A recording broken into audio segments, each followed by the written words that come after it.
Bismillahirrahmanirrahim. Assalamualaikum warahmatullahi wabarakatuh. Alhamdulillahirabbil alamin.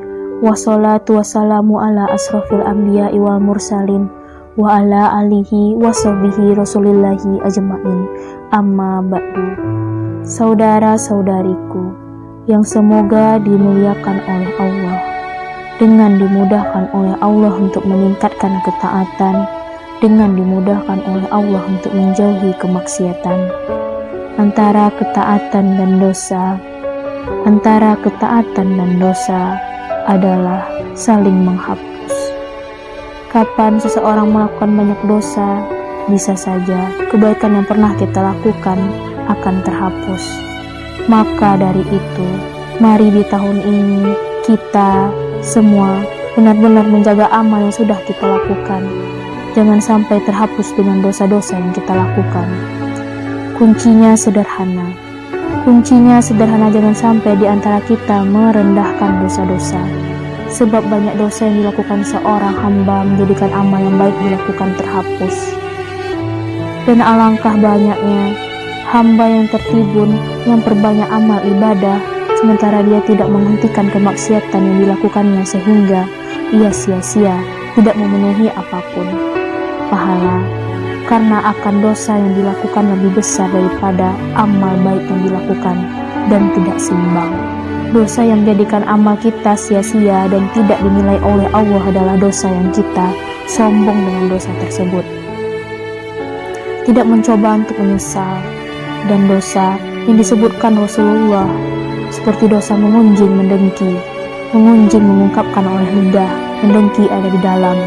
Sampai dikatakan yang namanya dengki akan menghapus kebaikan-kebaikan seperti api yang memakan kayu bakar. Begitu cepatnya. Orang yang punya amal baik kadang lupa dan lengah sehingga hatinya rusak. Mendengki kepada saudaranya di saat saudaranya beli mobil dia sakit, di saat saudaranya membangun rumah dia sakit. Berarti ada penyakit dalam hatinya, akan menjadikan ia melakukan sesuatu yang menjadikan amal itu habis. Dan ini mengerikan. Kadang orang terlena dan terlupa kapan itu di saat mereka banyak ibadah. Makanya jangan hanya kita perbanyak ibadah, akan tetapi kita ingin dosa yang kita lakukan bisa saja menjadikan sebab ibadah kita hangus. Bahkan kalau ada seorang hamba tidak punya ibadah sunnah yang banyak, hanya melakukan ibadah sholat 5 waktu saja, puasa Ramadan saja, zakat sesuai dengan aturannya, kemudian haji bagi yang mampu, kemudian dia menjauhkan dirinya segala kemaksiatan.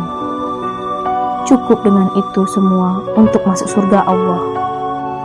Akan tapi sebaliknya, ada orang yang kalau dilihat sedekahnya jago, sholat malamnya hebat, puasa Ramadan iya, akan tetapi ternyata dia punya kebiasaan mengunjing seseorang atau meremehkan dosa-dosa. Maka meremehkan dosa penghapus amal baik karena kesombongan dengan Allah yang katanya mengharapkan pahala, akan tapi kenapa dia takut dosa kepada Allah? Kita semua melakukan kesalahan dan kita semua melakukan dosa, akan tetapi Allah juga Maha Pengampun. Maka dari itu, membatasi dosa, menyesali dosa, memohon ampun atas segala dosa, maka itu adalah untuk menjaga amal kita dan juga mengunjing. Rasulullah SAW bersabda, orang yang bangkrut dari umatku adalah mereka yang datang pada hari kiamat dengan banyak pahala salat, puasa, zakat, dan haji.